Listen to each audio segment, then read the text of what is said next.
Friends, మరి పిల్లల ఉన్నత విద్యకి ఎడ్యుకేషన్ లోన్ ఎంత ఉపయోగపడుతుందో అందరికీ తెలుసు. మరి దీని గురించి ప్రాథమికంగా కొంత నాలెడ్జ్ ఎవరికైనా అవసరమే. అందుకని వాళ్ళు దీని గురించి చిన్న చర్చ చేసుకుందాం. ఎడ్యుకేషన్ లోను ఎవరికి ఇస్తారు, ఎలా తీసుకోవాలి, తిరిగి ఎలా చెల్లించాలి అనే విషయాల్ని ఈ వీడియోలో చూద్దాం. AICTE, UGC, MHRD, all India association of university గుర్తింపు ఉన్న ఇన్స్టిట్యూట్లలో ప్రవేశం పొందిన విద్యార్థులకు మాత్రమే విద్యా రుణం లభిస్తుంది. విద్యార్థులు అడ్మిట్ పొందిన విధానాన్ని కూడా బ్యాంకులు పరిగణలోకి తీసుకుంటాయి. ఎంట్రన్స్లో ఉత్తీర్ణత సాధించి మెరిట్ లిస్టులో ఉంటేనే రుణం మంజూరు చేస్తారు. మేనేజ్మెంట్ కోటాలో సీటు పొందితే రుణం ఇవ్వరు. ఒక్కోసారి బ్యాంక్ మేనేజర్ ఇష్టం. ఇక రుణం ఇచ్చే విధానానికి వస్తే, మన దేశంలో ప్రవేశం పొందితే గరిష్టంగా 10 లక్షలు ఇస్తున్నారు. విదేశీ ఇన్స్టిట్యూట్లో ప్రవేశం పొందితే గరిష్టంగా 20 లక్షలు మంజూరు చేస్తారు.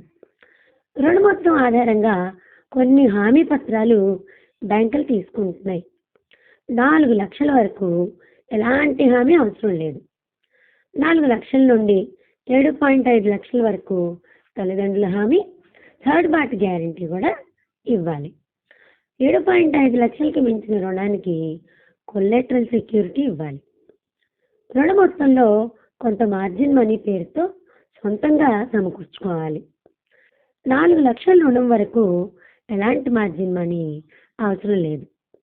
4 లక్షల పైన రుణం తీసుకునే విద్యార్థులు స్వదేశంలో అయితే 5%, విదేశాల్లో అయితే 15% మార్జిన్ మనీని సమకూర్చుకోవాలి. కోర్సు అయిన తర్వాత సంవత్సరం నుంచి లేదా కోర్సు పూర్తయిన తర్వాత ఉద్యోగం లభించినప్పటి నుండి వాయిదాల విధానంలో తీసుకున్న రుణం తిరిగి చెల్లించాలి. గరిష్టంగా 15 ఏళ్ల వ్యవధిలో ఈఎంఐ విధానంలో చెల్లించవచ్చు. కోర్సు పూర్తి చేసుకుని స్టార్టప్ ఏర్పాటు చేసుకున్న విద్యార్థులు కోర్సు పూర్తయిన తర్వాత 2 ఏళ్ల తర్వాత నుంచి రుణం తిరిగి చెల్లించేలా వీలు కల్పించారు.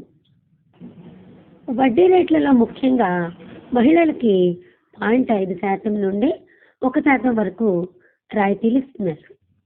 ఐఐఎం, ఐఐటి లాంటి ప్రతిష్టాత్మక ఇన్స్టిట్యూట్లలో 10 లక్షల కంటే ఎక్కువగా ఫీజు చెల్లించాల్సి ఉంటుంది.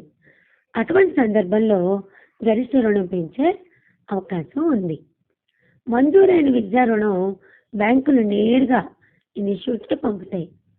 ఒకవేళ తొలిసారిగా విద్యార్థులు ఫీజు కట్టుంటే రసీదుల ఆధారంగా కట్టిన ఫీజు విద్యార్థులకి తిరిగి చెల్లించి తర్వాత దశ నుండి నేరుగా ఇన్స్టిట్యూట్కి పంపుతాయి. రుణ మొత్తం ప్రతి ఏటా అకాడమిక్ ఇయర్ ప్రారంభంలోనే ఇన్స్టిట్యూట్కి పంపుతాయి. అయితే విద్యార్థుల ప్రతిభను కూడా పరిగణలోకి తీసుకుంటారు. చదువులో విద్యార్థుల ప్రతిభ సంతృప్తికరంగా ఉంటేనే మిగతా రుణం మంజూరు చేస్తారు.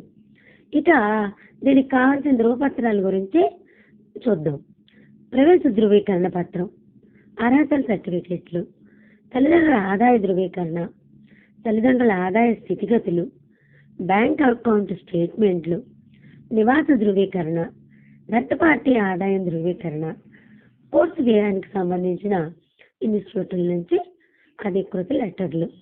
చూసారుగా, ఇవ్వండి మనం విద్యా రుణం కోసం ప్రయత్నిస్తున్నప్పుడు ఇవన్నీ రెడీ చేసుకొని అడుగు ముందుకు వేస్తే త్వరగా ఆ రుణం మంజూరు అవుతుంది.